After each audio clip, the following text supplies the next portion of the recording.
દામનગર નગરપાલિકાએ 15મા નાણાં પંચમાંથી આવેલ ગ્રાન્ટની રકમમાંથી ખરીદેલ hydrochloric sky lift ખૂબ જ ઉપયોગી થઈ રહી છે। વિકાસના કામો ઝડપથી થાય તે માટે સરકાર ગ્રામ પંચાયતથી લઈને મહાનગરપાલિકાઓને જરૂરિયાત મુજબ ગ્રાન્ટ ફાળવતી હોય છે।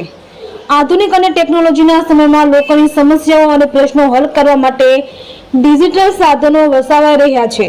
તેને ધ્યાનમાં રાખીને દામનગર નગરપાલિકાને રાજ્ય સરકારે 15મા નાણાં પંચમાંથી ફાળવેલ ગ્રાન્ટની રકમમાંથી અંદાજે ₹14,45,000ની હાઇડ્રોક્લોરિક સ્કાય લિફ્ટ વસાવતા ખાસ તો સ્ટ્રીટ લાઇટ રિપેરિંગ માટે ખૂબ જ ઉપયોગી થઈ રહી છે।